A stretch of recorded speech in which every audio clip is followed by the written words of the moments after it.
Ar-Rahman Ar-Rahim, alhamdulillahi rabbil alamin, wa salatu wa salam ala rasulillah wa ala alihi wa sahbihi ajma'in.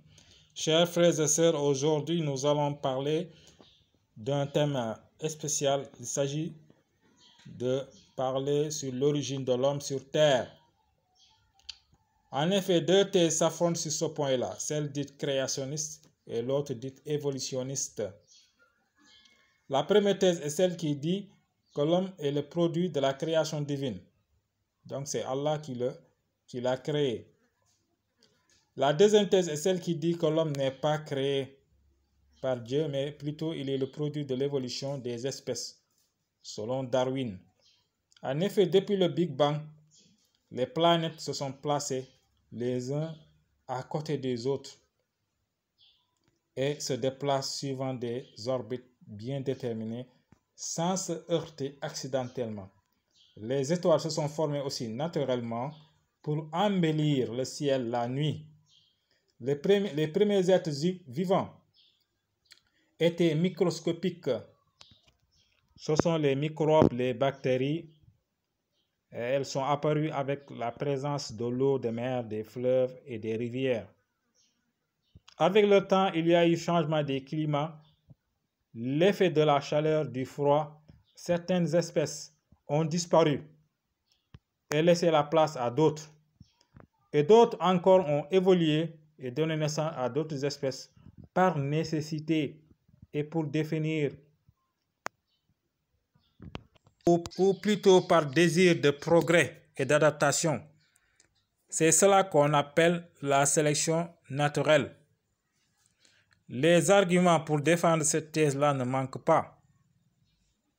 Ils disent que c'est le hasard, le néant. Et même les mécréants, à l'époque du prophète Mohammed, disaient la même chose. Ils disaient وَقَالُوا مَا هِيَ إِلَّا حَيَاتُنَا الدُّنْيَا نَمُوتُ وَنَحْيَا وَمَا يُهْلِكُنَا إِلَّا الدَّهْرُ. Ils disaient, nous vivons dans cette vie mondaine,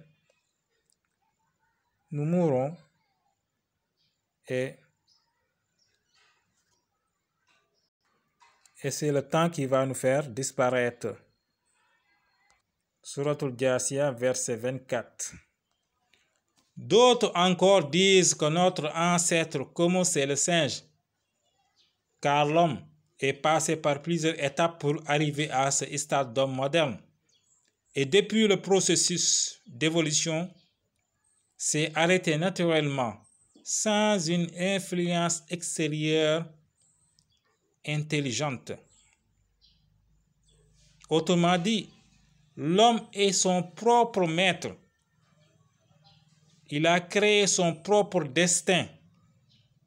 Il n'a pas besoin d'un créateur. Il n'a pas besoin de personne. Il est l'inventeur de sa propre vie. Cet argument de taille est rejeté par le Coran qui dit à ce propos: Am khuliqu min ghayri shay'in am humul khaliqun am khalaqu as-samawati wal ard bal la yuqinun. Surat At-Tur, versets 35 et 36. Allah dit, soit ils sont créés du néant, ou bien ils sont leurs propres créateurs, ou bien encore ce sont eux qui sont à l'origine des cieux et de la terre. Au contraire, ils ne sont pas convaincus de cela. Ce verset de Tour nous dit de trois choses l'une. Soit l'homme est le produit du néant, donc c'est la nature ou le hasard qui est son propre créateur, ce qui est absurde. Deuxièmement, soit c'est l'homme lui-même qui est son propre créateur, car il est intelligent. Donc, s'il est riche, c'est parce qu'il le veut. S'il est pauvre, c'est parce qu'il le veut aussi. S'il est noir, c'est parce qu'il le veut. S'il est blanc, c'est parce qu'il le veut. Cela aussi est absurde, car l'homme raisonnable aurait choisi la richesse au lieu de la pauvreté. Il n'y aurait plus de pauvreté dans ce monde. Enfin, la dernière hypothèse serait que c'est l'homme qui est le créateur de la terre et du ciel. Donc c'est lui qui est le créateur. Tout est créé, sauf lui.